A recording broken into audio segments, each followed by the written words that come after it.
Oke, dalam ilmu hakikat 11 ini kita coba membahas sebuah pertanyaan. Bila para nabi-nabi adalah orang yang terkena gangguan jiwa, lalu kenapa banyak sekali pengikutnya? Setelah kita bahas part 1 mengenal lebih dekat gangguan jiwa, tahap kedua yaitu alasan kedua, karisma, dan tahap ini yang coba kita bahas adalah tahap ketiga, yaitu manusia bukan sebagai makhluk rasional. Atau judul juga bisa dirubah, kenapa kebodohan selalu melekat pada Homo sapien. Saya akan coba menyodorkan penelitian-penelitian tentang pikiran manusia. Yang pertama yang saya akan coba sodorkan adalah penelitian tentang anchoring atau menjangkar pikiran yang dipelajari dalam ekonomi perilaku nih ya. Ketika para partisipan dari penelitian disuruh untuk menawar sebuah rumah yang sebelumnya mereka disuruh untuk menuliskan tanggal lahir mereka, ternyata para partisipan menawar harga rumah sesuai dengan tanggal lahir tersebut. Lanjut, pada penelitian tersebut mereka menggunakan dua partisipan.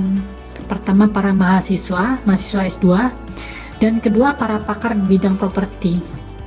Dan yang lebih mencengangkan lagi, satu-satunya perbedaan antara mahasiswa dan para pakar ya yang sudah terbiasa dengan harga-harga rumah adalah mahasiswa mengakui bahwa mereka tersugesti, sedangkan para pakar properti tidak mau mengakui. Penelitian ini menunjukkan betapa manusia bukan makhluk yang rasional.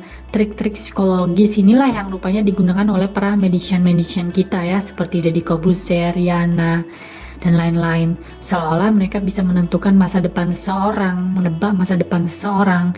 Sebenarnya sih tidak, mereka bukan menebak masa depan, tetapi mereka mensugesti Anda terlebih dahulu. Coba bayangkan, bukankah hal ini terjadi dalam agama? Bukankah lingkungan kita selalu mensugesti kita tentang Tuhan dalam sholat Jumat, pengajian, ceramah-ceramah di TV-TV, dan lain-lain. Kedua, penelitian tentang harapan yang mempengaruhi manusia. Jadi penelitiannya begini nih. Dalam suatu pertandingan sepak bola, para pendukung disuruh untuk memberi komentar tentang apakah tadi offside atau tidak. Para pendukung tim A yang memang pastilah mendukung pemain yang terkena offside mengatakan ia tidak offside. Sedangkan para pendukung tim B yang berbeda tim dengan pemain tersebut mengatakan ia memang offside. Di sini kita mendapati suatu permasalahan bahwa sebuah peristiwa bisa terjadi, namun persepsi terhadap peristiwa tersebut dipengaruhi oleh harapan kita. Sekarang kita coba hubungkan dengan agama. Bila mereka sudah berharap bahwa Tuhan ada dan memang mereka dianjurkan untuk beriman terlebih dahulu, mereka akan mengalami bias konfirmasi terhadap suatu data. Anda sekarang mendapatkan penjelasan mengapa orang-orang menafsirkan sebuah ayat yang terlihat begitu jelas tidak sama dengan sains. Ya, karena mereka berharap agamanya benar. Penelitian ketiga yaitu tentang perubahan kalimat tanya. Ketika seseorang diminta untuk menjawab pertanyaan ajakan, mau tidak Anda makan di tempat ini?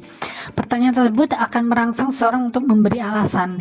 Namun jika kita merubah satu kata saja pada kalimat menjadi mau ya Anda makan di tempat ini, jawabannya akan berbeda, yaitu bahwa mereka akan cenderung menjawab ya tanpa suatu alasan.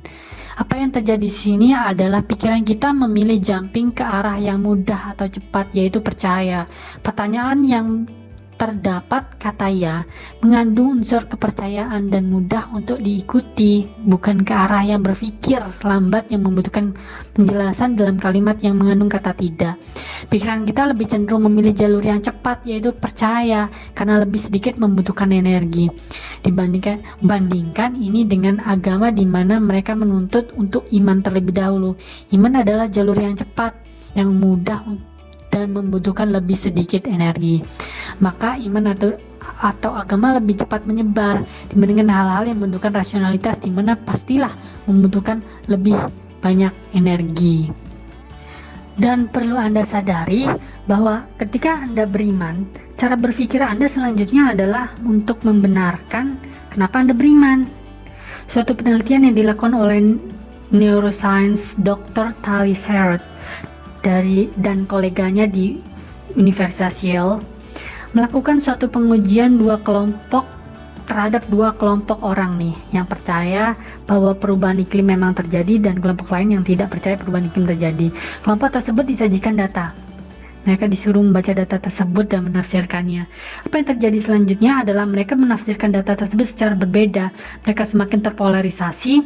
Yang percaya pada perubahan iklim semakin ekstrim percaya itu memang akan terjadi, dan yang tidak percaya semakin tidak percaya. Dan yang lebih mencengangkan lagi, semakin intelektual seseorang, ya, dengar kata-kata, semakin intelektual seseorang, semakin ia dapat menafsirkan data tersebut untuk mendukung keyakinan yang telah ia percayai. Coba bayangkan hal ini pada agama. Sekarang Anda punya penjelasan kenapa gelar sudah doktor, sudah profesor di bidang psikologi pula masih benci dengan homoseks.